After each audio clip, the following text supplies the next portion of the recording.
Start the webinar. Thank you so much for the introduction, Dhanmeet. Good afternoon, all.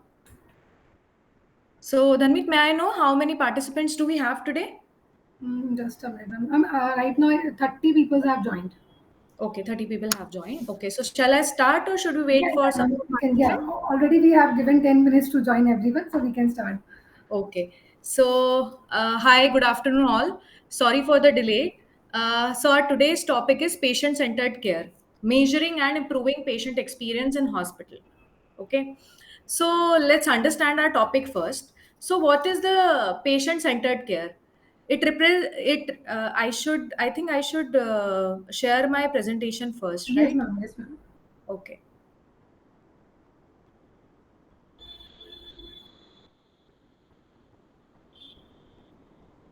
Is it visible? Yes, ma'am. It is visible. Yeah. So let's understand patient centered care first. What is patient centered care? Patient centered care represents a fundamental shift from disease focused to person focused healthcare delivery. What is the meaning of disease focused to person focused healthcare delivery? क्या मतलब है इसका? Okay. So let's understand it first कि disease focused to person focused healthcare delivery का मतलब क्या होता है? इसका मतलब ये होता है दैट बीमारी के साथ-साथ हमें बीमार व्यक्ति का भी ध्यान रखना है, बीमार व्यक्ति का भी इलाज करना है। ना ही हमें सिर्फ बीमारी का इलाज करना है, लेकिन बीमार व्यक्ति का भी ध्यान रखते हुए हमें इलाज करना है। That is called patient centred care. Patient centred care में हम पेशेंट को एज पार्टनर्स देखते हैं इन हेल्थ केयर जर्नी, ना कि passive recipients of medical services. इसका क्या मतलब है? इसका ये मतलब है दैट हमें पेशेंट को उनकी ट्रीटमेंट के दौरान जितना भी उनका ट्रीटमेंट होता है उसके दौरान हमें उनको इन्फॉर्म्ड इंफॉर्मेशन प्रोवाइड करनी है, उन्हें एजुकेट करना है so that they can take their own decision. अगर किसी पेशेंट का कोई सर्जरी होना है, तो उस सर्जरी से रिलेटेड हमें पेशेंट को सारी इन्फॉर्मेशन, सारी एजुकेशन प्रोवाइड करनी है, so that patient understand it well and may take decision to go for surgery or not. क्या उन्हें सर्जरी करवानी है या नहीं करवानी है, वो डिसीजन ले पाएँ या ना ले पाएँ। Okay? So patient centred care के फोकस एरियाज़ क्या-क्या हैं? फोकस एरियाज़ हैं कि हमें पेशेंट के प्रेफ़रेंसेस पर फोकस करना है। पेशेंट के ईटिंग हैबिट्स क्या हैं, खाने की प्रेफ़रेंसेस क्या है, उनका रूटीन क्या है, ओके? सो हमें पेशेंट के प्रेफ़रेंसेस के ऊपर फ़ोकस करना है। हमें उन्हें इन्फॉर्मेशन एंड एजुकेशन प्रोवाइड करनी है on timely basis, right? Apart from that we need to ensure that patient का फिज़िकल कम्फर्ट हो, पेशेंट को इमोशनल सपोर्ट प्रोवाइड करें हम एंड उनके फैमिली मेंबर्स को भी एजुकेशन प्रोवाइड करें, ओके? आई थिंक हम सबने मुन्ना भाई एमबीबीएस जरूर देखी होगी। Okay, in that movie Munna Bhai MBBS, जो मुन्ना भाई होते हैं उनका जो फोकस होता है that is a emotional approach only, but apart from treatment हमें इमोशनल अप्रोच को भी इंपॉर्टेंस देनी चाहिए, राइट? सो अगर मैं मूवी के एक दो एग्जाम्पल्स आप लोग के सामने कोट करूं, तो आपने देखा होगा that there is a patient whose name is Anand who has some neurological problem, okay? उसमें मुन्ना भाई क्या करते हैं, उसमें जो मेडिकल कॉलेज के डॉक्टर्स होते हैं, स्टूडेंट्स होते हैं, वो आनंद भाई को उनके नाम से नहीं सब्जेक्ट के नाम से पुकारते हैं। सो मुन्ना भाई कहते हैं that his name is not subject, his name is Anand, okay? So that is a emotional approach. Patient को उसके नाम से बुलाओगे तो patient will feel motivated, patient will feel comfortable, right? Apart from that Munna भाई जिस तरह से उनके फिजिकल कंफर्ट का ध्यान रखते हैं, एज इन उनका क्लीनलीनेस करवाते हैं, हाइजीन मेंटेन करवाते हैं, शेव करवाते हैं, right? So that is all part of physical and emotional comfort of a patient, okay? Apart from that apart from that patient को हमें सिर्फ एक पैसिव रेसिपिएंट्स की तरह ट्रीट नहीं करना है, हमें उनको एज अ सब्जेक्ट ट्रीट नहीं करना है, हमें उनको ट्रीट करना है that they are our partners, right? So I would like to quote one और two more examples over here, जहां पर फॉर एन एग्जाम्पल आप एक किसी पेशेंट को फीवर है, राइट? आप पेशेंट को मेडिसिन देने के लिए जाते हैं, सो क्या करेंगे आप? पहला case, in first case what will you do? Fever का मेडिसिन देने के लिए गए, सीधे आप रूम में गए, मेडिसिन दिया और वहां से निकल कर आ गए। Will it be example of patient centered care? No, it is not an example of patient centered care. So in another case what will you do? आपको मेडिसिन देनी है, आप जाएंगे, you will knock the door, सबसे पहले आप knock करेंगे door को, you will ask may I come in sir or ma'am, then you will have a gentle smile on your face. आप पेशेंट के सामने स्माइल करेंगे, अपने आप को इंट्रोड्यूस करेंगे, sir ma'am my name is so and so, मैं आपकी नर्स हूँ, आपको इतना फीवर है, उसके लिए मैं आपको ये फीवर का मेडिसिन दे रही हूँ, हो सकता है मेडिसिन लेने के 3-4 आवर्स के बाद में आपका फीवर कंट्रोल में आ जाए, right? So in second case patient को आपने एजुकेट किया कि पेशेंट को क्या प्रॉब्लम है, पेशेंट को आप पेशेंट के सामने अपने आप को इंट्रोड्यूस किया सो दैट पेशेंट को आपका नाम पता हो, आपको तो पेशेंट का नाम पता ही है, राइट? अपार्ट फ्रॉम दैट आपने पेशेंट को बताया कि उनको क्या प्रॉब्लम है, उस प्रॉब्लम के लिए आप क्या सोल्यूशन कर रहे हैं, okay?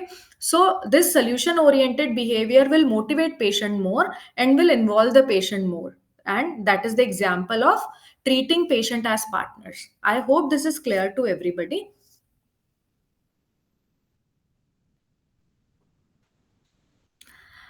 Now why patient experience matters? Yes, patient experience बहुत ज़्यादा मैटर करता है। क्यों मैटर करता है?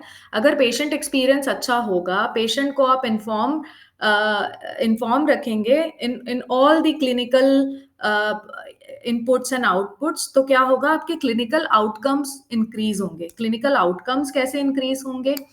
That if you will follow the processes, if you will follow the standard of care, patient को आप इन्फॉर्म करेंगे, इन्फॉर्म करने के बाद पेशेंट को इन्वॉल्व करेंगे डिसीजन मेकिंग में, so clinical outcomes will increase. अगर पेशेंट का क्लिनिकल आउटकम इंक्रीज होगा, पेशेंट हमारे यहाँ से ठीक होकर जाएगा, दैट इज टाइमली ठीक होकर जाएगा with in the stipulated time period, तो क्या होगा? इंस्टीट्यूट का रेपुटेशन भी इंक्रीज होगा। कैसे होगा? So there is something called word of mouth. Word of mouth क्या होता है? जब आपका एक पेशेंट आपके यहाँ से ठीक होकर जाता है या ठीक होकर नहीं भी जाता है, सेटिस्फाई होकर जाता है, सेटिस्फाई होकर नहीं भी जाता है, तो वो इंस्टीट्यूट के बारे में अपने से मिलने वाले 10 लोगों को बताता है, ओके? सो अगर पेशेंट का पॉजिटिव फीडबैक रहेगा तो हो सकता है वो कम लोगों को बताए, नेगेटिव फीडबैक रहेगा तो हो सकता है वो ज्यादा लोगों को बताए, which will affect your institute reputation, okay? So word of mouth के थ्रू आपके इंस्टीट्यूट का या आपके हॉस्पिटल का एक अच्छा नाम हो, इसके लिए हमें क्या करना होगा? पेशेंट सेंटर्ड केयर को फॉलो करना होगा, प्रोटोकॉल्स फॉलो करने होंगे, और जो हमने पेशेंट सेंटर्ड केयर की डेफिनेशन में देखा वो पैरामीटर्स फॉलो करने होंगे, okay? So this will automatically increase the value of your institute or your hospital. Now third one is regulatory compliances. So nowadays there are bodies, कुछ ऐसी bodies हैं जो कि एक्रीडिएशन प्रोवाइड करती है to health care systems, okay? किनको accreditation provide करती हैं? टू हॉस्पिटल्स, जैसे हो गया JCI और NABH, ओके? सो JCI और NABH ने कुछ certain standard of care provide किए हैं which helps the hospital in following the standards and systems and processes. अगर हम इन systems को, इन standards को, इन processes को follow करते हैं तो we will have less litigations. Okay, less litigations means अगर हम स्टैंडर्ड फॉलो करते हैं तो प्रोसेसेस में ब्रीच कम होगा, हो सकता है कुछ बड़ी घटनाएं ना घटें, हो सकता है कुछ बड़ी प्रॉब्लम्स ना हो टू पेशेंट्स, हो सकता है जो कोर्ट में केसेस होते हैं वो ना हो। तो अगर रेगुलेटरी कंप्लायंसेस को फॉलो करते हैं तो लिटिगेशन के चांसेस भी कम हो जाते हैं, उसके कारण इंस्टीट्यूट का रेपुटेशन ठीक होता है। Now coming to financial performance. Financial performance मतलब अगर आपके क्लिनिकल आउटकम्स अच्छे हैं, आपके यहाँ से पेशेंट्स ठीक होकर जा रहे हैं because you are following patient centred care, institute का रेपुटेशन अच्छा हो रहा है, आप रेगुलेटरी कंप्लायंसेस को फॉलो कर रहे हैं, plus you are accredited by some bodies जैसे NABH, JCI, QAI and other bodies, एक नर्सिंग एक्सीलेंस भी होता है, right? So if you are accredited by those, you are following all the rules, regulations, there are less litigations against your organization, तो आपका patient load increase होगा, and patient load increase होने के कारण financial performance of your health care system और institute will automatically increase, okay? Now moving on to Indian health care context. तो अभी हमने समझा पेशेंट सेंटर्ड केयर क्या होती है और पेशेंट सेंटर्ड केयर को अगर हम फॉलो करते हैं तो किस तरह से हमारे सिस्टम का या हमारे इंस्टीट्यूट का रेपुटेशन अच्छा होता है और कैसे हम फाइनेंशियली ग्रो करते हैं। ओके, सो अगर हम बात करें इंडियन हेल्थ केयर कंटेक्स्ट की, तो इंडियन हेल्थ केयर कंटेक्स्ट जो है which is quite challenging and there are opportunities in it. Challenging क्यों है? चैलेंजिंग इसलिए है क्योंकि हमारे यहाँ पर different kind of health care facilities हैं। ओके, जैसे प्राइवेट हॉस्पिटल्स हैं, पब्लिक हॉस्पिटल्स हैं जो कि गवर्नमेंट हॉस्पिटल्स कहलाते हैं, चैरिटेबल या ट्रस्ट हॉस्पिटल्स हैं। ओके, इनमें जो रिसोर्सेज हैं, इनमें जो स्टाफ मेंबर्स हैं, वो डिफरेंट होते हैं। यहाँ पर जो पेशेंट आते हैं अपना ट्रीटमेंट करवाने के लिए, वो डिफरेंट होते हैं। हर एक पेशेंट का डिफरेंट लैंग्वेज होता है, they are coming from different socio economic classes, उनका एजुकेशन लेवल डिफरेंट होता है। तो अगर इन सबको हम ध्यान रखेंगे, अगर हम इंडियन हेल्थ केयर सिस्टम को समझ लेंगे या हेल्थ केयर फैसिलिटी के स्टैंडर्ड को समझ लेंगे, तो हम अपना tailor made patient centred education system develop कर सकते हैं। ओके, सो इसीलिए हमें हमारे हेल्थ केयर सिस्टम को समझना जरूरी है, बिकॉज इसीलिए जरूरी है क्योंकि यहाँ पर डिफरेंट टाइप के हेल्थ केयर फैसिलिटीज हैं और उन डिफरेंट टाइप के हेल्थ केयर फैसिलिटीज में डिफरेंट टाइप ऑफ पेशेंट्स आते हैं और उनको ट्रीट करने के लिए हमारा केयर प्रोटोकॉल भी डिफरेंट होना चाहिए। Okay, Now coming to JCI standards. So जो JCI standards हैं, वो JCI has different chapters. Few examples of these chapters are ये chapters हैं, पहला patient and family rights, दूसरा assessment of patient, तीसरा care of patient, चौथा patient and family education. So अगर हम फर्स्ट चैप्टर की बात करें पेशेंट एंड फैमिली राइट्स की, तो JCI has provided certain rights to patient and their families. तो पहला अधिकार क्या है, या पहला अधिकार टू पेशेंट या उनकी फैमिली को क्या है अगर वो हमारे यहाँ एडमिट होते हैं या हमारे यहाँ ट्रीटमेंट करवाते हैं? That right to consent. Okay, so we need to ensure कि जब भी पेशेंट हमारी हेल्थ केयर फैसिलिटी में आता है, so we need to take consent, and consent in the form of written consent. Okay, so for an example, एक patient हमारे hospital में, हमारे हेल्थ केयर फैसिलिटी में एडमिट होने के लिए आता है। Okay, so there is something called consent for admission. Admission के टाइम पर हम जो कंसेंट लेते हैं, that is called consent for admission. उसमें पेशेंट हमें ये कंसेंट देता है that he or she wants to get admitted in the hospital, और हॉस्पिटल में ट्रीटमेंट करवाने की सहमति वो हमें प्रदान करते हैं। ओके, देन एडमिशन के बाद जब वो ऊपर वार्ड में जाता है या उसका कोई सर्जरी होना होता है या ब्लड ट्रांसफ्यूजन होता है, तो there are different sets of consent which needs to be taken from patient. Okay, जैसे ब्लड ट्रांसफ्यूजन के लिए कंसेंट फॉर्म अलग है, सर्जरी के लिए कंसेंट फॉर्म अलग है, पेशेंट को अगर एनेस्थीसिया देना है उसके लिए कंसेंट फॉर्म अलग है। ओके, कोई हाई रिस्क मेडिसिन देनी है और उससे कोई प्रॉब्लम हो सकता है, तो उसके लिए कंसेंट फॉर्म डिफरेंट है। Okay, so these consent forms are important. क्यों इंपॉर्टेंट है? पहला तो कंसेंट फॉर्म्स के बहाने पेशेंट को हम प्रॉपरली एजुकेट कर पाते हैं, पेशेंट को हम प्रॉपरली समझा पाते हैं कि एक पर्टिकुलर कंसेंट क्यों लिया जा रहा है। ओके, फॉर एन एग्जाम्पल, अगर कोई पेशेंट है जिसकी सर्जरी होनी है, राइट, तो हम सर्जरी का कंसेंट लेते वक्त पेशेंट को ये एक्सप्लेन करते हैं कि वाई सर्जरी, पेशेंट को एक्सप्लेन करते हैं कि सर्जरी हम क्यों कर रहे हैं, उस सर्जरी से रिलेटेड ऑल्टरनेटिव ट्रीटमेंट क्या हो सकते हैं, कि अगर पेशेंट सर्जरी नहीं करवाना चाहता है तो और ऑल्टरनेटिव मेथड ऑफ ट्रीटमेंट क्या फॉलो कर सकते हैं, उस सर्जरी से रिलेटेड ऑल्टरनेट रिस्क क्या हो सकते हैं। ओके, हमेशा हर एक सर्जरी में कुछ ना कुछ रिस्क होता है। ओके, सो वो रिस्क क्या हो सकते हैं और उससे आउटकम क्या हो सकता है। सो पेशेंट से कंसेंट लेना इंपॉर्टेंट है, एंड ये जो भी कंसेंट्स हैं हमें ट्रीटमेंट या प्रोसीजर के पहले लेना और कंप्लीट कंसेंट लेना इंपॉर्टेंट है। So this is one. दूसरा, privacy protection. Privacy protection means what? आप लोगों ने सबने हॉस्पिटल्स देखे होंगे, हॉस्पिटल्स में आपने देखा होगा दैट कर्टन्स लगे हुए हैं, या ओटी जो है वो एक क्लोज्ड कैंपस में है। ओके, सो कर्टन्स क्यों लगे होते हैं? जब भी हम पेशेंट के प्राइवेट पार्ट्स को या पेशेंट का कोई भी ट्रीटमेंट कर रहे होते हैं, तो हमें कर्टन्स लगाने जरूरी हैं। क्यों लगाने जरूरी हैं? प्राइवेसी के लिए। हम सब ने शायद डॉक्टर जी मूवी देखी होगी। डॉक्टर जी मूवी में एक छोटा सा केस होता है जिसमें आयुष्मान खुराना क्या करता है, एक फीमेल पेशेंट को अकेले जब वो रूम में होता है, तब एक फीमेल पेशेंट का एग्जामिनेशन करने के लिए वो जाता है। Okay, so which is violating patient का राइट ऑफ प्राइवेसी। क्यों? क्योंकि आयुष्मान खुराना मेल डॉक्टर होता है and there is a female patient वो जिसका ट्रीटमेंट कर रहा होता है। So it is always mandatory, ये हमेशा जरूरी होता है कि पेशेंट की प्राइवेसी को मेंटेन करने के लिए जब भी कोई मेल मेंबर है एंड फीमेल पेशेंट है तो वहां पर एक फीमेल स्टाफ का होना जरूरी है। वो फीमेल स्टाफ नर्स हो सकती है, हाउसकीपिंग स्टाफ हो सकती है, जीडीए हो सकती है, फीमेल डॉक्टर हो सकती है। Okay, so this is another right of patient privacy protection. Okay, so now the third right of the patient is that they may access their medical record. Okay, जो भी patient का treatment हुआ है उसका जो भी मेडिकल रिकॉर्ड है वो उसको एक्सेस कर सकते हैं, वो उसको हमसे ले सकते हैं। But yes, there is certain protocol wherein they may take their medical record from us. वो क्या है? दैट हम पेशेंट को उसका मेडिकल रिकॉर्ड हम सिर्फ पेशेंट को ही देते हैं, उसके किसी और फैमिली मेंबर को नहीं देते हैं।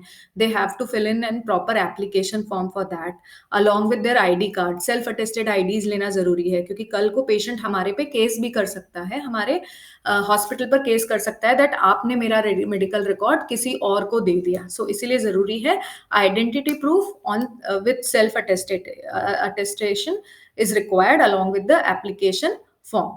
Now the fourth right is right to participate in care decision. जैसे कि मैंने आपको सर्जरी का एग्जाम्पल दिया था कि पेशेंट का जब भी सर्जरी होता है तो हम उसको बताते हैं दैट क्या क्या रिस्क हो सकते हैं, क्या ऑल्टरनेटिव ट्रीटमेंट हो सकते हैं, क्या बेनिफिट हो सकते हैं उस सर्जरी के, जिससे कि पेशेंट डिसीजन ले पाए। So that is right to participate in care decision. So this is the first chapter wherein patient and their family have been provided with certain rights. ये rights क्या क्या हैं अभी हमने डिस्कस किए हैं। right for consent, right for privacy protection, access to medical record and right to participate in care decision. Now assessment of patient, second chapter is assessment of patient. assessment of patient क्या कहता है? जब भी patient आपके hospital में या health care facility में आता है तो हमें उसका असेसमेंट करना होता है। ओके, सो पेशेंट तीन मीडियम से हमारे पास हमारे हेल्थ केयर सिस्टम में आते हैं। First medium is through emergency, second is through OPD, third is in IPD. Okay, so in तीनों डिपार्टमेंट्स के असेसमेंट के प्रोटोकॉल्स डिफरेंट हैं। डिपार्टमेंट के बेसिस पर ये प्रोटोकॉल्स डिफाइन किए हुए हैं। देयर आर सर्टन टूल्स, इन टूल्स के बेसिस पर ही आप पेशेंट का असेसमेंट कर सकते हैं एंड क्वालिफाइड पर्सन जैसे qualified doctors and qualified nurses, qualified dietitian, physiotherapist ही पेशेंट्स का असेसमेंट कर सकते हैं। Okay, so there is something called, जब पेशेंट एडमिट होता है तो एडमिशन के बाद में उसका एक असेसमेंट होता है that is called initial assessment. So this initial assessment have been divided into two parts. पहला assessment by the doctor and assessment by the nurse. Okay, so assessment by the doctor, doctor क्या करते हैं assessment के दौरान? सबसे पहले तो patient का फिजिकल एग्जामिनेशन करते हैं, फिजिकल कंडीशन कैसी है पेशेंट की वो देखते हैं, पेशेंट का हिस्ट्री जानते हैं, पेशेंट जानने की कोशिश करते हैं पेशेंट को कोई बुरी आदतें तो नहीं है, अल्कोहलिक तो नहीं है, चेन स्मोकर तो नहीं है, या कोई और फैमिली हिस्ट्री तो नहीं है पेशेंट का।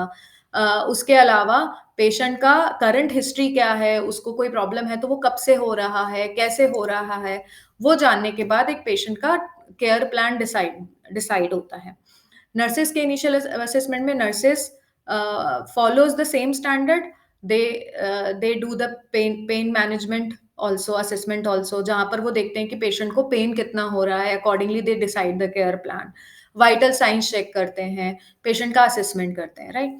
अगर पेशेंट इमरजेंसी में आता है तो असेसमेंट के प्रोटोकॉल्स डिफरेंट हैं, और अगर पेशेंट ओपीडी में आता है टू अ डॉक्टर तो पेशेंट के असेसमेंट के टूल्स एंड प्रोटोकॉल्स डिफरेंट हैं। Okay, now after assessments in every 24 hours we do the reassessments. Okay, reassessment सब कब करते हैं? 24 घंटे के बीच में पेशेंट का रीअसेसमेंट होता है कि जो हमने असेसमेंट के दौरान केयर प्लान डिसाइड किया था, डिफाइन किया था, उसको हमने कितना इम्प्लीमेंट किया है। इम्प्लीमेंट करने के बाद पेशेंट की कंडीशन में कितना सुधार आया है, दैट इज कॉल्ड रीअसेसमेंट। और ये रीअसेसमेंट डिस्चार्ज के प्रोसेस तक continuously with in defined time period चलता रहता है, एंड इसके बेसिस पर ही पेशेंट का पूरा ट्रीटमेंट होता है। Okay, now coming to third chapter, care of patient. Care of patient means so first of all the uniform care has to be provided to patient. Uniform care का मतलब क्या है? अगर किसी पेशेंट को एक पर्टिकुलर बीमारी है तो no matter in which category of ward he or she is admitted, okay, उनका ट्रीटमेंट प्रोटोकॉल सेम होगा और कुछ क्लिनिकल प्रैक्टिस गाइडलाइंस है जिनको फॉलो करके हम पेशेंट का केयर करेंगे। सो ये जो केयर ऑफ पेशेंट है, similarly assessment of patient, care of patient भी डिफरेंट डिपार्टमेंट्स का डिफरेंट होता है। जैसे इमरजेंसी में प्रोटोकॉल डिफरेंट है कि इनिशियल असेसमेंट इमरजेंसी डिपार्टमेंट में कितनी देर में हो जाना चाहिए।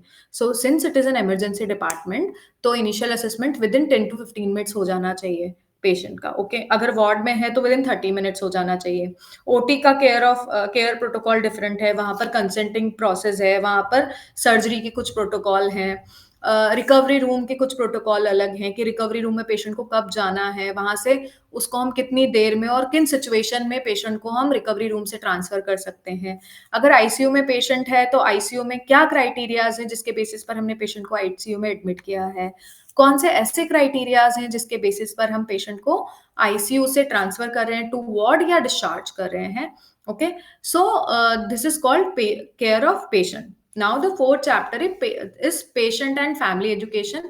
हमने पेशेंट एंड फैमिली एजुकेशन की बात पहले की है। इसमें डिफरेंट लेवल पर फ्रॉम द बिगिनिंग हम पेशेंट को एजुकेट करते हैं। फॉर एन एग्जाम्पल, अगर कोई पेशेंट आता है, so starting from security guard उसका एजुकेशन शुरू हो जाता है। एक पर्टिकुलर डिपार्टमेंट कहाँ है वो सिक्योरिटी उसको गाइड करता है। With the help of signages in the hospital patient पढ़कर जाता है कि एक पर्टिकुलर डिपार्टमेंट कहाँ है। एडमिट होता है तो नर्सेस उनको एजुकेट करती हैं कि उनको क्या प्रॉब्लम है, उनको मेडिसिन क्यों दिया जा रहा है, उनकी सर्जरी क्यों होनी है, डिस्चार्ज कब होना है, क्यों डिस्चार्ज होना है, किस तरह का खाना उनको दे सकते हैं। ये डाइटिशियन एजुकेट करती है। फिजियोथेरेपिस्ट ये बताती है कि किस तरह की एक्सरसाइजेज उन्होंने करनी है, क्या एक्सरसाइजेज उन्होंने करवा सकते हैं। So these all are education. So एक हॉस्पिटल में जब भी पेशेंट एडमिट होता है तो right from the beginning till patient leaves the premises patient का एजुकेशन ऑनगोइंग होता है। हमें ये इंश्योर करना है कि जो हमारे प्राइम एजुकेशन क्राइटेरियाज हैं, जैसे पेन मैनेजमेंट हो गया या कोई मेडिसिन हम पेशेंट को दे रहे हैं या कुछ और जो प्राइम एजुकेशन फोकस्ड एरियाज हैं, वो डॉक्यूमेंटेड रहे पेशेंट के रिकॉर्ड में। That is the must thing, okay. So these are the JCI standards of patient centred care wherein we need to ensure कि हम ये सारे स्टैंडर्ड्स हमारे रूटीन में फॉलो करें।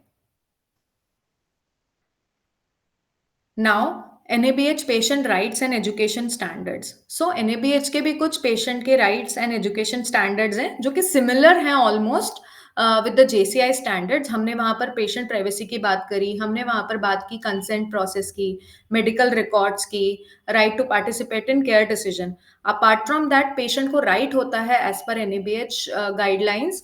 NABH क्या कहता है? NABH कहता है कि patient is first, okay. NABH emphasizes that the patient is first, okay, and patient is king। हमें पेशेंट के बारे में ही ध्यान में रखकर ही हमें हमारा काम करना होता है, okay.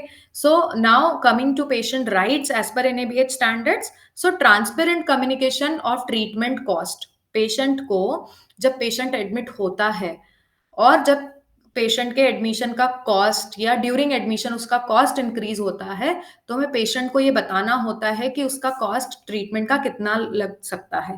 That is called estimated cost, okay. So during admission, before admission patient को ये बताना जरूरी है कि उनका एस्टिमेटेड कॉस्ट ऑफ ट्रीटमेंट क्या होगा, और अगर उस एस्टिमेशन से कॉस्ट इंक्रीज हो रहा है तो हमें री एस्टिमेशन भी पेशेंट्स को बताने होते हैं। That is one of the right of patient, okay, जहां पेशेंट को ये जानने का अधिकार है कि एस्टिमेटेड कॉस्ट क्या है और री एस्टिमेटेड कॉस्ट क्या हो सकती है। मेडिकल रिकॉर्ड के बारे में हमने बात की, दैट विद इन 24 आवर्स हमें प्रोटोकॉल फॉलो करके पेशेंट को मेडिकल रिकॉर्ड देना होगा। That is the another right of patient. Now third right is complaint resolution within defined time frame. So अगर हम इस राइट की बात करें तो सबसे पहले पेशेंट को अधिकार है दैट वो कंप्लेन लॉन्च कर सकते हैं। Patient has right to launch a complain और उस कंप्लेन का रेजोल्यूशन हमें within defined time frame देना होता है। सो ये डिपेंड करता है कि ये जो within defined time frame है ना, that is called TAT, turn around time. ये हमारे ऑर्गेनाइजेशन का कितना है। Some organization have like 12 hours of TAT कि हमें पेशेंट के कंप्लेन को रिजॉल्व विद इन 12 आवर्स करना होता है। सम ऑर्गेनाइजेशन हैव 24 आवर्स का TAT, okay. Now fourth right is patient identification and safety protocol. So patient identification and safety protocol means दो पेशेंट हो सकते हैं। Suppose you have two patient जिनका नाम पूजा हो सकता है, उनका सरनेम भी सेम हो सकता है और दोनों का ट्रीटमेंट प्रोटोकॉल अलग है, जिसके कारण अगर आपने सिर्फ नाम से पेशेंट को आइडेंटिफाई किया और ए पेशेंट की मेडिसिन बी पेशेंट को दे दी तो पेशेंट की सेफ्टी के साथ प्रॉब्लम हो सकता है। So we have two identifiers. Two identifier means patient का नाम, complete name plus their UHID number. UHID number is what? UHID number is unique hospital identity number. Okay, so patient has right to have identifications apart from their name, that is called UHID number. तो जब भी patient हमारे hospital में register होता है उनको एक unique number provide किया जाता है जिससे हम पेशेंट को आइडेंटिफाई कर लेते हैं। And there are two identifier, एक तो पेशेंट का नाम, दूसरा UHID नंबर। नाउ पेशेंट का ये राइट है दैट उनकी डिस्चार्ज प्लानिंग प्रॉपरली हो और उनको फॉलो अप इंस्ट्रक्शंस प्रॉपर मिले। This we will discuss later on in during this webinar. Pain assessment and management standards. So pain assessment, patient को कितना दर्द हो रहा है। So there is a pain assessment scale जहां पर जहां पर पेशेंट के फेशियल एक्सप्रेशन देखकर हम ये बता सकते हैं कि उसको कितना पेन हो रहा है। तो पेशेंट का पेन असेसमेंट और उसको फिजिकल कंफर्ट हम कितनी जल्दी दिला सकते हैं, that is one of the right of patient. Patient की कॉन्फिडेंशियलिटी एंड प्राइवेसी प्रोटेक्शन का राइट है पेशेंट को। ये हमने अभी JCI स्टैंडर्ड में भी डिस्कस किया था और मैंने आपको डॉक्टर जी मूवी का एग्जाम्पल दिया था। Now display patient rights. Display patient rights मतलब पेशेंट को ये जितने भी अधिकार हैं उनका डिस्प्ले होना चाहिए। डिस्प्ले कैसे होना चाहिए? इन 2 लैंग्वेजेस। पहला इंग्लिश, जो कि हो सकता है सबको ना आए, दूसरा regional language, okay. So this is called bilingual displays. Bilingual displays means 2 languages में हमें डिस्प्ले करना होता है। First is their regional language and second is English, okay. Now proper inform consent, ये भी हमने JCI स्टैंडर्ड्स को डिस्कस करते समय डिस्कस किया था। Now coming to legal framework for patient rights in India. So yes, अगर आप हेल्थ केयर सिस्टम में काम करते हैं तो हेल्थ केयर सिस्टम और हेल्थ केयर सर्विसेज का ही पार्ट है और अगर उनमें कुछ डेफिशिएंसी होती है तो कोर्ट ऑफ लॉ में आप के अगेंस्ट में केस हो सकता है और आप, इट डिपेंड्स कि आप केस हार सकते हैं, आप केस जीत भी सकते हैं, डिपेंड्स की प्रॉब्लम क्या था, right. So there is something called consumer protection act 2019। ये बताता है कि आपका जो हेल्थ केयर सिस्टम है वो सर्विस इंडस्ट्री है, जहां पर अगर कोई डेफिशिएंट सर्विसेज होती है तो hospital is accountable for that. दूसरा क्लिनिकल स्टैब्लिशमेंट एक्ट 2010, जो कि ये बताता है कि आपको मिनिमम स्टैंडर्ड्स फॉलो करने हैं in a hospital to provide better services to patient and to provide safe environment to patient. Third is the Indian Medical Council Regulation 2002 Act, जो कि ये बताता है that this govern physician conduct a patient interaction. Now the Mental Health Care Act 2017, it provides comprehensive protection for psychiatric patient. ये psychiatric patient के लिए protection की बात करता है। सो यस, हमारा हेल्थ केयर या हमारा हॉस्पिटल सिस्टम कुछ सर्टेन लॉज के अंडर में आता है और अगर डिफिशिएंट सर्विसेज होती हैं तो we are punishable under that particular law. Now ethical principles in patient care. Autonomy.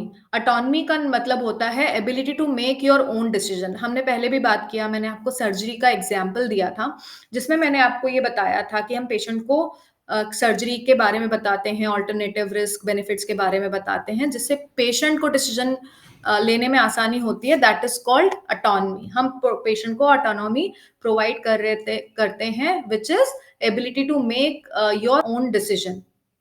Beneficence का मतलब होता है acting in patient best interest. Okay, patient के लिए सबसे अच्छा क्या है उसी तरह से हमें हमारा काम करना होता है।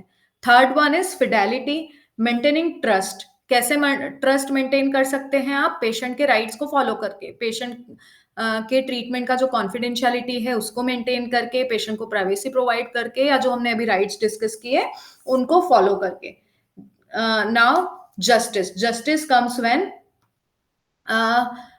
कि हम allocation of resources in different departments सही से रखें, चाहे वो गवर्नमेंट, चाहे वो प्राइवेट वार्ड हो, चाहे वो डिलक्स रूम हो, चाहे वो जनरल वार्ड हो, जहां पर जितने स्टाफ की जरूरत है उतना ही स्टाफ प्रोवाइड करें, प्लस यूनिफॉर्म केयर पेशेंट को प्रोवाइड किए जाएं। That is called justice. Now, coming to patient experience measurement framework. सो क्या है पेशेंट का एक्सपीरियंस? सबसे पहले पेशेंट का एक्सपीरियंस मेजर कैसे करते हैं? So there are different tools जो हम आगे बात करेंगे, जिनके थ्रू हम पेशेंट के एक्सपीरियंस को मेजर कर सकते हैं। ओके, मेजर करने के बाद जो पेशेंट का फीडबैक होता है उसके बेसिस पर हम डेटा एनालिसिस करते हैं, गैप्स को आइडेंटिफाई करते हैं। गैप्स को आइडेंटिफाई करते हैं मतलब आपने 10 पेशेंट से फीडबैक लिया, राइट? 10 पेशेंट में से कुछ पेशेंट्स ने कहा कि डॉक्टर की सर्विसेज बहुत अच्छी हैं, कुछ पेशेंट ने बताया nurses services are best, some patient has told you that the food services are good in the hospital, housekeeping services अच्छी हैं। तो उसके बेसिस पर, या कुछ पेशेंट ने बताया कि फूड सर्विसेज बहुत अच्छी नहीं है, या हाउसकीपिंग सर्विसेज बहुत अच्छी नहीं है, या डॉक्टर के बात करने का तरीका अच्छा नहीं था, नर्स के बात करने का तरीका अच्छा नहीं था। Okay, so on the basis of the patient experience feedback mechanism हम गैप्स आइडेंटिफाई करते हैं कि क्या हमारे सिस्टम में गैप्स है, कहाँ कमी है जिससे हमारे पेशेंट का एक्सपीरियंस खराब हो रहा है। हो सकता है कि मेजर कंप्लेंट्स हो रिलेटेड टू हाउसकीपिंग सर्विसेज या नर्सेस के बात करने के तरीके पर। ठीक है, तो वो गैप्स हम आइडेंटिफाई करेंगे। उन गैप्स को आइडेंटिफाई करने के बाद हम उन पर एक्शन लेंगे। For example, if the food services are not good, तो आप क्या करोगे? आप पर्टिकुलर एक्शन प्लान डिफाइन करोगे जिससे कि आपकी फूड सर्विसेज ठीक हो जाए। ओके, अनदर एग्जाम्पल इसके ओपीडी में वेटिंग टाइम बहुत ज्यादा होता है, रेडियोलॉजी डिपार्टमेंट में वेटिंग टाइम बहुत ज्यादा होता है, तो उस वेटिंग टाइम को कम कैसे किया जाए? प्रॉब्लम तो हमें पता पड़ गया, गैप क्या है? That waiting time is more, right? To reduce that waiting time हमें क्या करना है? That is that we need to do based on the patient experience. Track progress. Track progress मतलब जो हमने आइडेंटिफाई किए थे गैप्स, उनके ऊपर जो हमने काम किया है उसका प्रोग्रेस क्या है? That is another thing. Now benchmark performance. अब क्या किया आपने? पेशेंट का एक्सपीरियंस लेना तो शुरू किया, पेशेंट से उनका एक्सपीरियंस समझना तो शुरू किया कि क्या उनको प्रॉब्लम्स है, क्या प्रॉब्लम्स नहीं है, बट क्या आपने बेंचमार्क अपना डिसाइड किया कि कितने बेंचमार्क पर आपके पेशेंट का सेटिस्फेक्शन स्कोर होना चाहिए? हो सकता है ये बेंचमार्क इनिशियली कम हो, लेकिन हमें उस बेंचमार्क तक पहुंचने के लिए, उस पर काम करने के लिए हमें एक पर्टिकुलर नंबर डिसाइड करना होता है, राइट? सो मोस्टली ये जो बेंचमार्क है ये सेटिस्फेक्शन स्कोर का, that is 85% in most of the hospitals. सब में हैव लाइक 100%, बट 100% अचीव करना इज डिफिकल्ट। Drive accountability. अब आपने गैप्स आइडेंटिफाई कर लिए, अब आपने गैप्स आइडेंटिफाई कर लिए। गैप्स को आइडेंटिफाई करने के बाद आपने उन पर्टिकुलर डिपार्टमेंट जहां पर प्रॉब्लम्स हैं और जहां पर प्रॉब्लम्स नहीं हैं, उनको अकाउंटेबिलिटी दी दैट दे में improve. So there are different tools of patient experience surveys. एक है HCAHPS model, hospital consumer assessment of health care providers and systems. इसमें हम फीडबैक की बात, सो बेसिकली ये जो सर्वे टूल्स हैं ये बात करते हैं कि हमें पेशेंट का एक्सपीरियंस कैसे लेना है। ओके, किन पैरामीटर्स पर हमें एक पेशेंट के एक्सपीरियंस को समझना है और उस पर काम करना है।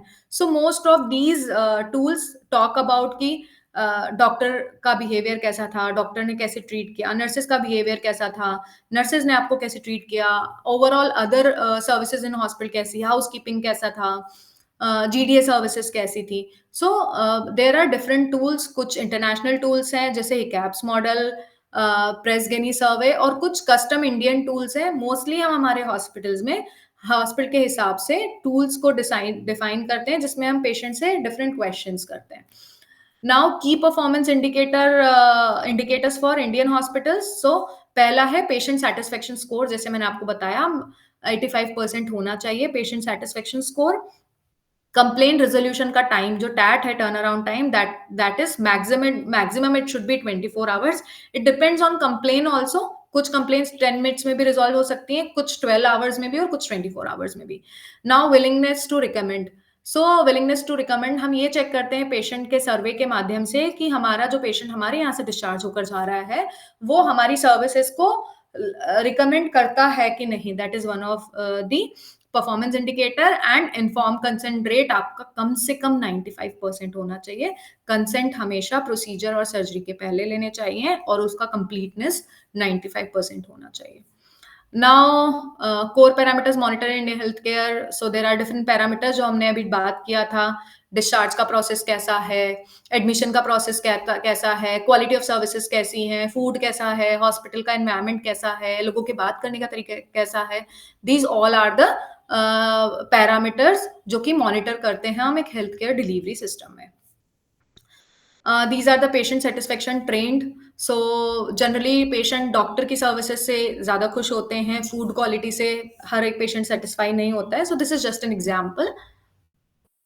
क्वालिटेटिव फीडबैक मेथड्स में हम क्या करते हैं, पेशेंट का इंटरव्यू करते हैं। ये इंटरव्यू रेगुलर बेसिस पे हो सकता है। रेगुलर बेसिस पे मतलब हम रोज ड्यूरिंग राउंड्स हम पेशेंट से पूछ सकते हैं। मैनेजमेंट की एक टीम जाती है, उनसे पूछती है कि लास्ट 24 आवर्स का उनका एक्सपीरियंस कैसा रहा। On the basis of that हम आइडेंटिफाई करते हैं गैप्स और पेशेंट को रेजोल्यूशन प्रोवाइड करते हैं। फोकस ग्रुप डिस्कशन में हम पेशेंट या उनके फैमिली मेंबर्स को बुलाते हैं, उनसे आइडियाज पूछते हैं कि अच्छा कोई सर्विसेज आपको पसंद आई या कोई नहीं आई तो उसमें हम क्या इंप्रूवमेंट कर सकते हैं। That is focus group discussions. Digital feedback platforms, आजकल हम ज्यादातर डिजिटल फीडबैक प्लेटफॉर्म पर ही काम करते हैं, जैसे गूगल रिव्यूज हो गए, या हॉस्पिटल अपने कुछ डिफरेंट मेल आईडीज होते हैं जो कि कंप्लेन को करने के लिए या फीडबैक देने के लिए बनाए गए हैं। दैट इज वो मेल आईडीज प्रोवाइड करते हैं so that patient may write to the hospital about their feedback. Suggestion box और हेल्प डेस्क होती हैं हॉस्पिटल में। हॉस्पिटल में हर एक फ्लोर पर सजेशन बॉक्सेस होने चाहिए, फीडबैक फॉर्म्स प्रोवाइड किए जाने चाहिए। हेल्प डेस्क के ऊपर पेशेंट को ये पता होना चाहिए दैट हेल्प डेस्क कहाँ है और वो कहाँ अपना फीडबैक दे सकते हैं। Now coming to data collection best practices. So best practices में क्या होता है, हमें डेटा कलेक्शन डिस्चार्ज के 48 से 72 घंटे के बाद करना चाहिए, बिकॉज पेशेंट तब थोड़ा जाकर घर पे जाकर कंफर्टेबल हो जाता है और उसके दिमाग में हॉस्पिटल में जो भी ट्रीटमेंट प्रोटोकॉल फॉलो किया था, उसका जो भी एक्सपीरियंस था वो फ्रेश होता है। नाउ मल्टी लैंग्वेज सपोर्ट होना चाहिए। Yes, obviously it should be multi language support, specially bilingual होना चाहिए, या तो इंग्लिश में तो होना ही चाहिए, apart from that regional languages में होना चाहिए। एंड हम जार्गन्स यूज ना करें, सिंपल लैंग्वेज यूज करें पेशेंट के सामने to collect the feedback. Multiple collection channels, जैसे पेपर पे हम कर सकते हैं, फोन पर, ईमेल पर, एसएमएस पर या गूगल रिव्यूज पर। प्राइवेसी एश्योरेंसेस, हम पेशेंट को ये इंश्योर करते हैं दैट हम पेशेंट के नाम से डेटा एनालिसिस नहीं करेंगे, या जो डेटा मेंटेन कर रहे हैं हम फीडबैक का, वो पेशेंट के नाम से नहीं करेंगे, हम यूएचआईडी नंबर के थ्रू कर सकते हैं। Representative sampling. सो पेशेंट का जो डेमोग्राफिक डिटेल्स होते हैं वो रिफ्लेक्ट करे पेशेंट उस फीडबैक फॉर्म में या उस फीडबैक एनालिसिस टूल में, सो दैट वो रियलिस्टिक फीडबैक लगे। रेगुलर फ्रीक्वेंसी, रेगुलर बेसिस पे हमें फीडबैक कैप्चर करना होता है सो दैट हम हमारी सर्विसेज को इम्प्रूव कर पाए। Now improvement strategies and intervention. So there is something called PDCA cycle. PDCA cycle मतलब P stands for plan, D for do, A for act, and as for study. Plan में हम क्या करते हैं, हमने एनालिसिस के थ्रू पेशेंट का, data analysis के थ्रू पेशेंट का एक्सपीरियंस नोट कर लिया। नोट करने के बाद हमने देखा किसी स्पेसिफिक एरिया में ज्यादा प्रॉब्लम है और किसी स्पेसिफिक एरिया में कम प्रॉब्लम है। उन प्रॉब्लम्स को सॉल्व करने के लिए हमने इम्प्रूवमेंट ऑब्जेक्टिव डिफाइन किए एंड इंटरवेंशन स्ट्रैटेजीज डिफाइन की। ओके, हम ये वाला प्रोसेस कब करते हैं, जब हम प्लान वाले साइकिल में होते हैं। Okay, now do. अब हमने जो स्ट्रैटेजीज डिफाइन की थी, उन स्ट्रैटेजीज को इम्प्लीमेंट करने का काम हम डू वाले साइकिल में करते हैं। और अगर कोई डेविएशन है, जो हमने स्ट्रैटेजीज डिफाइन की थी, डेविएशन के ऊपर काम करते हैं। और हमने कुछ पैरामीटर्स ऐसे होंगे जो प्लान नहीं किए थे, लेकिन जब हमने उनको इम्प्लीमेंट किया तो हमें समझ में आया that there are unexpected outcomes also, तो हमने उनके ऊपर भी काम किया। That is do. Now coming to act. Act में हम क्या करते हैं, हमने जो प्लान किया था, हमने जो इम्प्लीमेंट किया था, उसके ऊपर हम काम करके हम ये देखते हैं कि हमें फाइनली उसको इम्प्लीमेंट करना है या नहीं। जो चेंजेस करने हैं वो चेंजेस भी इस फेज में करते हैं। And then we study all the data. For an example, अगर बहुत ज्यादा कंप्लेन्स है related to food quality in hospital, तो प्लान वाले फेज में हम क्या करेंगे, हम ये देखेंगे कि हमने आइडेंटिफाई कर लिया कि बहुत ज्यादा प्रॉब्लम्स है क्वालिटी ऑफ फूड में। और दूसरा, हमने ये आइडेंटिफाई किया कि नर्सिंग सर्विसेज हमारी बेस्ट है। ओके, सो हम क्या करेंगे, फूड सर्विसेज को इम्प्लीमेंट करने के लिए क्या करने वाले हैं, हम टूल डिफाइन करेंगे, हम एक प्रोसेस डिफाइन करेंगे कि पेशेंट के पास जाने से पहले फूड का टेस्टिंग हो, उसका एक चेकलिस्ट बनाया हो। उस चेकलिस्ट में जो भी पर्सन, एक टीम होती है, कमिटी होती है जो उस फूड को टेस्ट करे, और टेस्ट करने के बाद वो जो टूल है, टूल में टिक मार्क करे, राइट। एंड अगर कुछ डिफिशियंसी है तो वो इमिडिएटली बताए, सो दैट पेशेंट तक जाने से पहले फूड में इंप्रूवमेंट हो पाए। डू में हमने इम्प्लीमेंट किया वो चेकलिस्ट, और हमने कमिटी को ये बताया that on a regular basis they need to test the quality of food. Act में क्या किया, अगर हमारे इम्प्लीमेंटेशन में कोई प्रॉब्लम्स हैं, कहीं कुछ गैप्स आइडेंटिफाई हुए हैं, तो हमें उनके ऊपर काम करना है। एंड फिर ऑन अ मंथली बेसिस और 15 डेज बेसिस हमें डेटा को स्टडी करना होता है to complete the cycle and to complete the overall experience. Okay, that is called PDCA cycle. Now communication enhancement strategies. So communication को आप कैसे एनहांस कर सकते हो, जैसे कि मैंने आपको इनिशियली जब हमने स्टार्ट किया था, मैंने आपको बताया था, सबसे पहले आप नॉक करें। नॉक करने के बाद स्माइल करें। स्माइल करने के बाद पेशेंट को अपना इंट्रोडक्शन दें, उनको ये बताएं कि कोई पर्टिकुलर मेडिसिन क्यों दे रहे हैं, कितने ड्यूरेशन में आपका प्रोसीजर होगा। एक्टिव लिसनिंग, ऐसा कहते हैं दैट किसी की प्रॉब्लम आप सुन लो तो 80% प्रॉब्लम्स पेशेंट की वहीं खत्म हो जाती है, 20% ट्रीटमेंट से खत्म होती है, राइट। सो एक्टिव लिसनिंग हमें प्ले करना है। लैंग्वेज का सपोर्ट देना है। ऐसा नहीं है कि पेशेंट को मान लीजिए पेशेंट को बंगाली आती है, लेकिन हमें तो बंगाली आती नहीं है, हमें सिर्फ हिंदी आती है। सो उसके लिए हमें इंटरप्रेटर्स प्रोवाइड करने होते हैं पेशेंट को, सो दैट हम पेशेंट को लैंग्वेज सपोर्ट दे पाए, वो अपनी प्रॉब्लम ठीक से हमें समझा पाए, और हम हमारा ट्रीटमेंट प्रोटोकॉल पेशेंट को ठीक से समझा पाए। टीच बैक मेथड में हम ये बताते हैं, हम पेशेंट को गाइड करते हैं कि उन्होंने क्या क्या करना है। जैसे डिस्चार्ज के टाइम हम पेशेंट को ये बताते हैं दैट कौन सी मेडिसिन लेनी है, कैसे एक्सरसाइजेस करने हैं, क्या करना है। एंड हम पेशेंट से उनसे रिपीट करवाते हैं, राइट, कि उन्हें हमने जो बताया है वो हमें रिपीट करके बताएं, सो दैट पेशेंट को हमने जो समझाया है, एक्सप्लेन किया है, वो उनको ठीक से समझ में आया है या नहीं, वो पता चले। एनहांसिंग द फिजिकल एनवायरनमेंट कैसे कर सकते हो, ऑब्वियसली नेचुरल लाइटिंग अच्छी होनी चाहिए, नॉइज रिडक्शन होना चाहिए, प्राइवेसी कंसिडरेशन, कर्टन्स वगैरह लगे होने चाहिए, फैमिली के अकोमोडेशन के लिए ठीक से फैसिलिटी हो, प्रॉपर सोफाज हो, एंटरटेनमेंट के लिए टेलीविजन हो, क्लीनलीनेस प्रोटोकॉल्स ठीक से फॉलो करें। सो ये फिजिकल एनवायरनमेंट को एनहांस करने के कुछ मेथड्स हैं which have to be followed in hospital. Food service improvements मैंने आपको बताया ही था, I think we can skip this. Pain management excellence, so as I told you before, pain management का टूल होता है जिसके बेसिस पर हम रेगुलर असेसमेंट कर सकते हैं पेन से रिलेटेड, कि पेशेंट को किस कैटेगरी का पेन है, माइल्ड पेन है, नो पेन है, माइल्ड पेन है, मॉडरेट पेन है, सीवियर पेन है। उसको पेन को ट्रीट करने के लिए, ठीक करने के लिए मल्टी मॉडल एनाल्जेसियाज दिए जाते हैं, मेडिसिन दी जाती हैं, ज़रूरी नहीं है कि सारे पेन्स मेडिसिन्स के थ्रू जाएँ, कुछ एक्सरसाइज़ेज़ के थ्रू, कुछ पोज़ीशन चेंज के थ्रू भी ठीक हो सकते हैं। सो हमें पेशेंट को एजुकेट करना है अबाउट दीज़ प्रैक्टिसेज़ कि मेडिसिन के अलावा भी उन्होंने क्या-क्या करना है, कैसे अपने आप को कम्फर्ट देना है सो दैट पेन को रिड्यूस किया जा सके। टाइमली इंटरवेंशन करना है और जो हमने पेन मैनेजमेंट किया है उसको डॉक्यूमेंट करना है because documentation is important to prove in court of law या जो नेक्स्ट आपकी नर्स आने वाली हैं सेकंड ड्यूटी में उनको भी पता रहे कि इस पेशेंट के साथ हमने क्या-क्या किया है। Now discharge planning and transitions. So discharge planning की अगर हम बात करें तो केयर प्लान के बेसिस पर ड्यूरिंग रीअसेसमेंट हमें पता पड़ जाता है कि डिस्चार्ज को हम कैसे प्लान कर सकते हैं, कब प्लान कर सकते हैं। डॉक्टर जैसे ही डिस्चार्ज का एडवाइस करते हैं, 1 डे बिफोर हमें उस डिस्चार्ज का प्लानिंग हो जाना चाहिए, हमारा डॉक्यूमेंटेशन कंप्लीट होना चाहिए, बिलिंग प्रोसेसेस कंप्लीट होनी चाहिए सो दैट डिस्चार्ज का प्रोसेस हमारा टाइमली कंप्लीट हो जाए। कॉम्प्रिहेंसिव इंस्ट्रक्शंस होते हैं which can be done and the discharge which can be given in the discharge summary. तो डिस्चार्ज समरी में हम ये बताते हैं पेशेंट किस कंप्लेंट के साथ एडमिट हुआ था, क्या-क्या प्रोटोकॉल्स फॉलो किए हैं, क्या मेडिसिन्स दिए हैं, क्या सर्जरी हुई है। डिस्चार्ज के टाइम पर हम उनको क्या प्रोटोकॉल्स फॉलो करने के लिए कह रहे हैं, कौन से मेडिसिन्स फॉलो करने के लिए कह रहे हैं और अगर पेशेंट को डिस्चार्ज के बाद कोई प्रॉब्लम होती है तो वो कहाँ कॉन्टैक्ट कर सकते हैं या कोई इमरजेंसी होती है तो इमरजेंसी कॉन्टैक्ट नंबर देना होता है। So, these are the comprehensive instructions which can be provided in the discharge summaries. Medication reconciliation means कितना डोजेस था किसी मेडिसिन का, कितना दिया है, कितना नहीं दिया है, कितना और देना है, that is called medication reconciliation.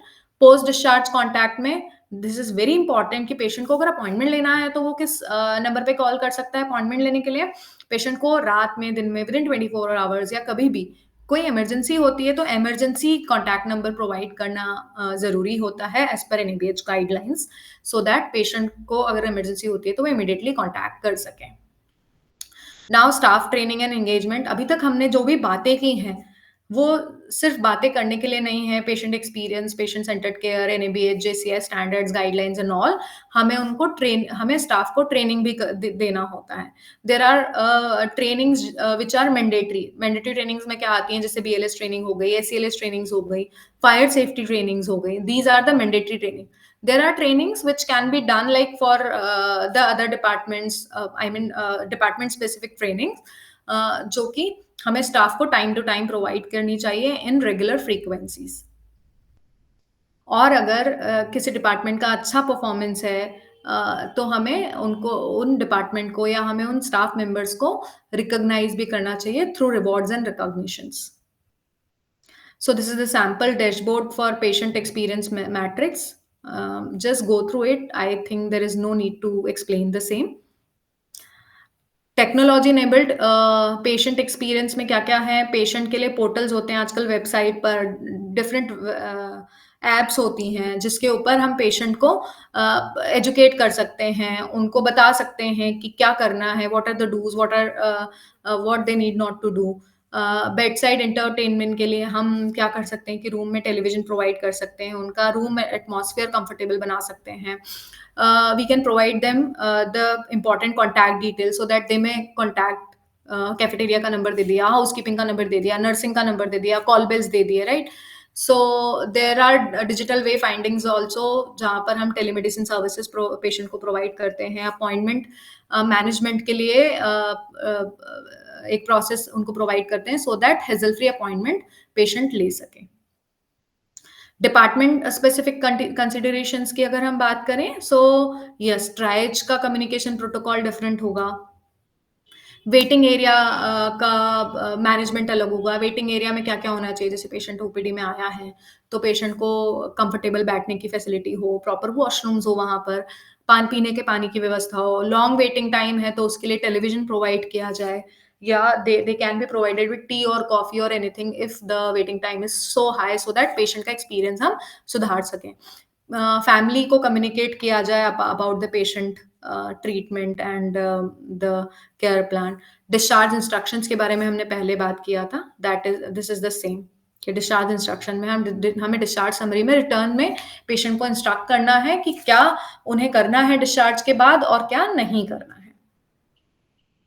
Out patient department excellence के बारे में मैंने आपको बताया कि अपॉइंटमेंट शेड्यूलिंग फ्लेक्सिबिलिटी होना चाहिए, कन्वीनियंस होना चाहिए कि वो व्हाट्सएप पर भी कोई पेशेंट अपॉइंटमेंट ले सकता है, कॉल करके भी अपॉइंटमेंट ले सकता है, वेबसाइट पर अपना अपॉइंटमेंट या ऐप के थ्रू अपना अपॉइंटमेंट बुक कर सकता है। वेटिंग टाइम कम से कम होना चाहिए, एज पर प्रोटोकॉल 30 मिनट से ज़्यादा का वेटिंग टाइम नहीं होना चाहिए ओपीडी टाइम में। फिजिशियन का पंक्चुअलिटी होना चाहिए, कंसल्टेशन का जो टाइम होना चाहिए वो एडिक्वेट होना चाहिए, रजिस्ट्रेशन एंड बिलिंग का प्रोसेस प्रॉपर होना चाहिए सो दैट पेशेंट आए और फटाफट उसका रजिस्ट्रेशन और बिलिंग हो जाए, और स्टाफ को उसका ट्रेनिंग होना चाहिए सो दैट बिलिंग और रजिस्ट्रेशन में कोई प्रॉब्लम ना आए। डायग्नोस्टिक सर्विसेज और कंसल्टेशंस के बीच में कोऑर्डिनेशन बहुत अच्छा होगा, तो पेशेंट का डायग्नोस्टिक जो पेशेंट के टेस्ट हैं, ट्रीटमेंट है, वो स्मूथ हो जाएंगे। Clear follow up instruction and appointment booking, जैसे मैंने आपको बताया ऐप के थ्रू अपॉइंटमेंट बुकिंग कर सकते हैं। इन पेशेंट वार्ड एक्सपीरियंस में एडमिशन का जो प्रोसेस है वो स्मूथ होना चाहिए। एडमिशन का प्रोसेस ऑलरेडी इतना कॉम्प्लेक्स होता है जहाँ पर आप पेशेंट को बताते हैं कि उसका एस्टिमेटेड कॉस्ट होता है, I mean estimated cost of treatment कुछ होगा, राइट? उससे इन्फॉर्म कंसेंट लेते हैं, पेशेंट से अपने आइडेंटिटी प्रूफ्स वगैरह सबमिट करवाते हैं। So that is already a complex process, but इस कॉम्प्लेक्स प्रोसेस को स्ट्रीमलाइन हम कैसे करें सो दैट पेशेंट का experience at the time of admission अच्छा हो और एडमिशन का process within defined time period हो जाए। So in ideal situation 30 minute से ज्यादा एडमिशन टाइम नहीं होना चाहिए पेशेंट का, okay? And within 30 minutes patient should be transferred to the ward, okay? Daily rounds, yes, as I told you, there is a multidisciplinary committee which takes daily round of the patient. Nurses, doctors तो अपने rounds लेते ही हैं। Apart from that, management की multidisciplinary committee होती है।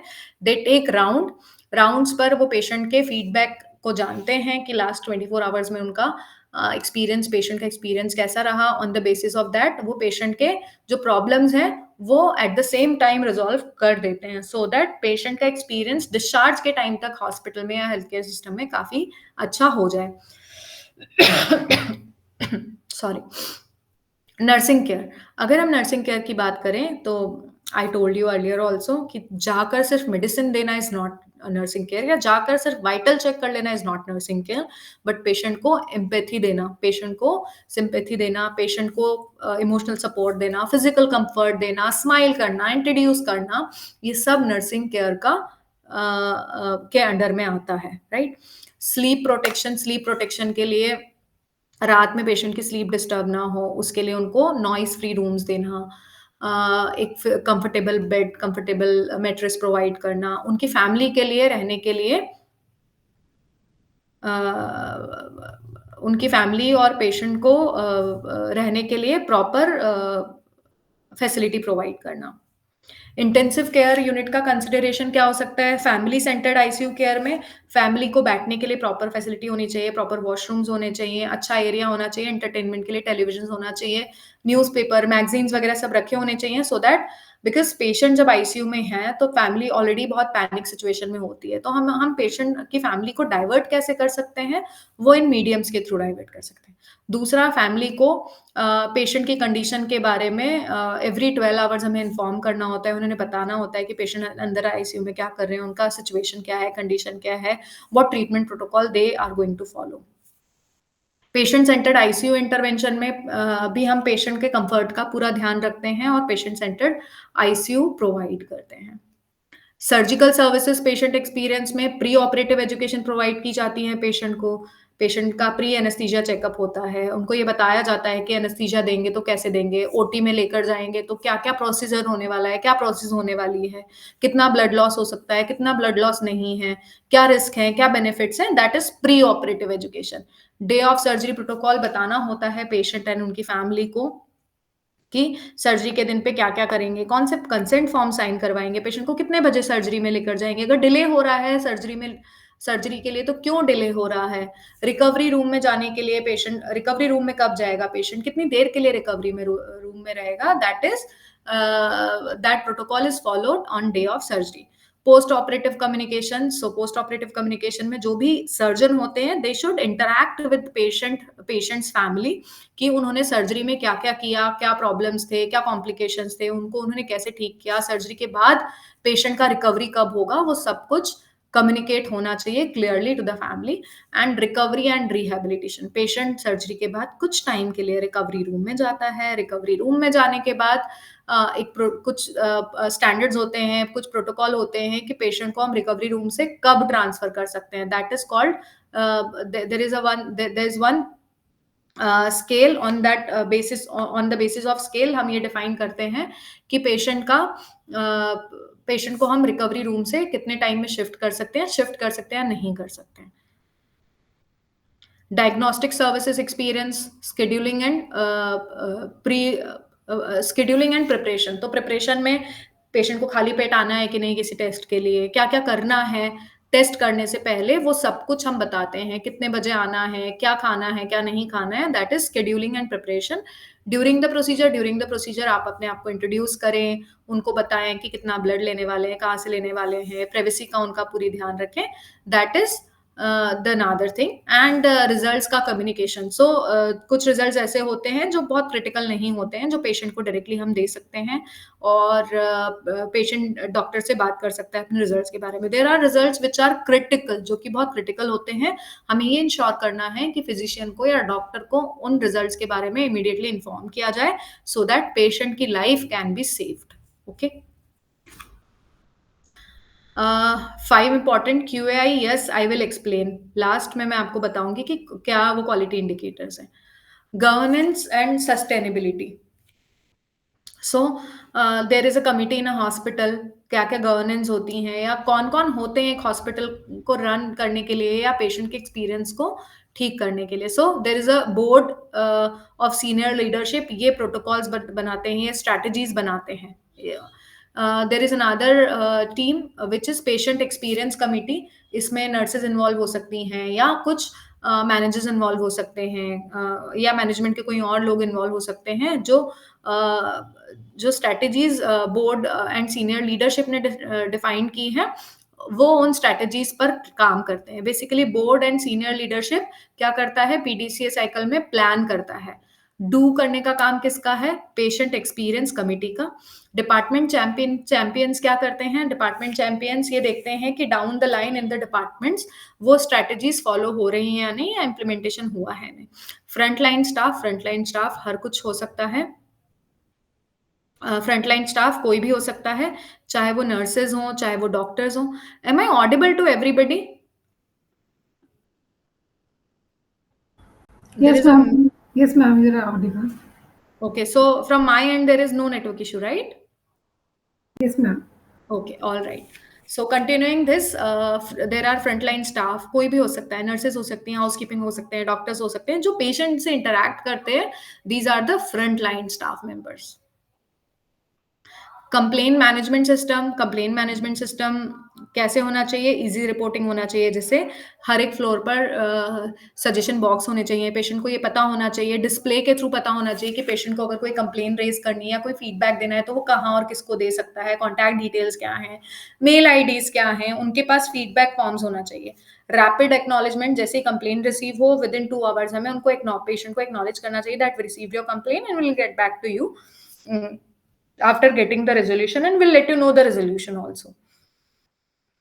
Thorough investigation और root cause analysis एक ही चीज है, जहां पर पेशेंट के कंप्लेन को हम रूट कॉज एनालिसिस के थ्रू जड़ तक जाकर ये पता करते हैं कि वो कंप्लेन क्यों अराइज हुआ और उसके पॉसिबल रेजोल्यूशंस क्या हो सकते हैं और उसके लिए हम क्या एक्शन डिफाइन कर सकते हैं।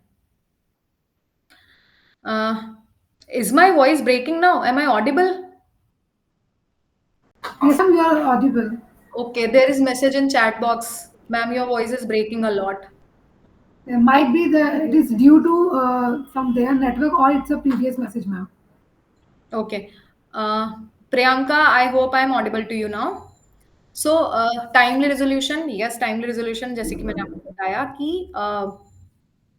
With in defined time frame, within defined TAT हमें कंप्लेन को रिजॉल्व करना होता है, और वो टैट 24 आवर से ज़्यादा का नहीं होना चाहिए। स्टाफ को एजुकेट करना है, अगर कोई कंप्लेन आई है या कुछ अच्छा फीडबैक भी आया है तो हमें डाउन द लाइन जो स्टाफ फ्रंटलाइन वर्कर्स हैं उन तक वो फीडबैक्स पहुंचाने चाहिए, सो दैट पेशेंट उनके ऊपर काम कर सके। अगर किसी पेशेंट ने स्टाफ उनके ऊपर काम कर सके, अगर किसी स्टाफ ने कुछ अच्छा काम किया है तो उनको रिवॉर्ड्स एंड रिकॉग्निशन के थ्रू हमें उनको बताना भी चाहिए सो दैट वो और दूसरे स्टाफ उनको देखकर मोटिवेट हो सकें. Patient and family advisory council, I think we can skip this slide. Sustaining improvement. So sustaining improvement patient के एक्सपीरियंस को इम्प्रूव कर कैसे किया जा सकता है. तो जो पहला अगर हम बात करें लीडरशिप कमिटमेंट की, तो लीडरशिप जो है या जो टॉप मैनेजमेंट के लोग हैं, जो मैनेजर्स हैं, वो कमिटेड होने चाहिए पेशेंट के एक्सपीरियंस को इम्प्रूव करने के लिए या फीडबैक को हैंडल करने के लिए. डेटा ड्रिवन कल्चर मतलब कुछ टूल्स के बेसिस पर हम पेशेंट का फीडबैक एनालिसिस करते हैं और वो कंटिन्यूअस होना चाहिए ऑन अ मंथली बेसिस या जो भी आपका प्रोटोकॉल है, राइट. सो डेटा ड्रिवन कल्चर होना चाहिए. स्टाफ का एंगेजमेंट होना चाहिए. स्टाफ का एंगेजमेंट जैसे मैंने आपको प्रीवियस स्लाइड में बताया कि अगर किसी पर्टिकुलर डिपार्टमेंट से कंप्लेन्स हैं या कुछ नेगेटिव फीडबैक है तो हम उनको वो भी बताएं सो that they may work on that along with the resolution. अगर कुछ अच्छा कोई डिपार्टमेंट या कोई स्टाफ अच्छा काम कर रहे हैं तो उन्हें हम वो भी बताएं सो that they get motivated. Integration with quality. Integration with quality, यहाँ पर क्वालिटी इंडिकेटर्स बहुत इंपॉर्टेंट रोल प्ले करते हैं. सो इंटीग्रेशन विथ क्वालिटी में एनएबीएच ने अपने कुछ क्वालिटी इंडिकेटर्स प्रोवाइड किए हैं पेशेंट का satisfaction score. So as per NABH minimum 85% patient का सेटिस्फेक्शन स्कोर होना चाहिए और जितनी भी कंप्लेन्स आई हैं उनको रिटर्न में आपको एनालाइज करना होता है, उनका रूट कॉज एनालिसिस करना होता है through different tools.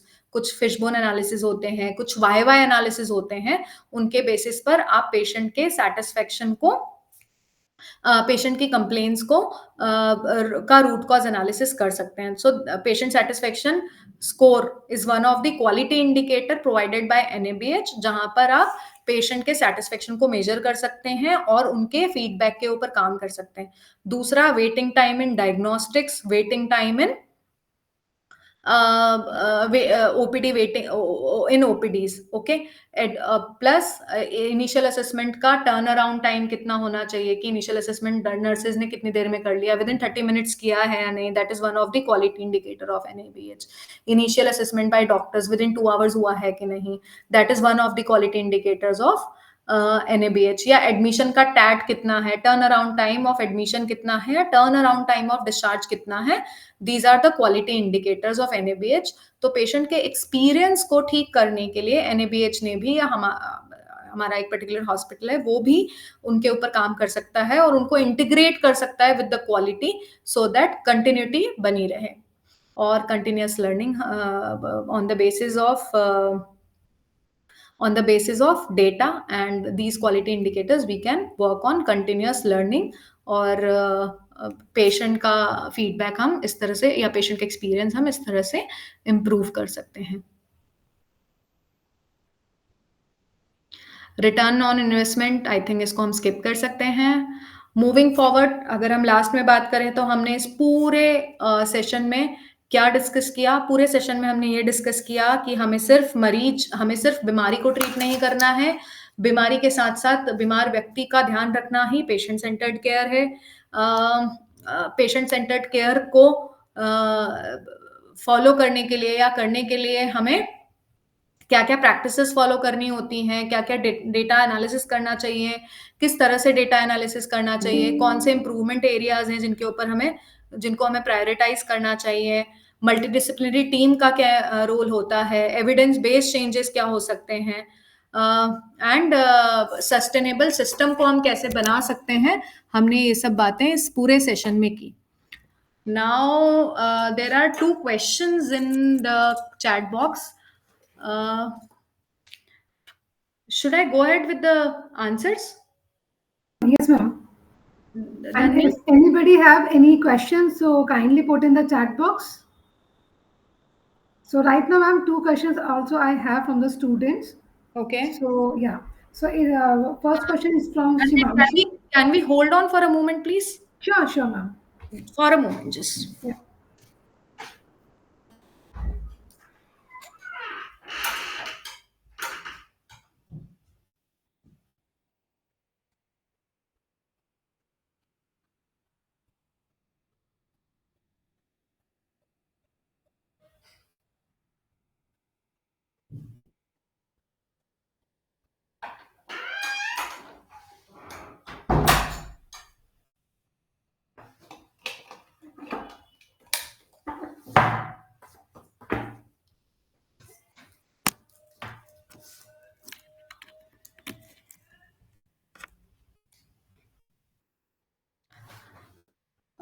Yes, Dhanmeet, you were saying something.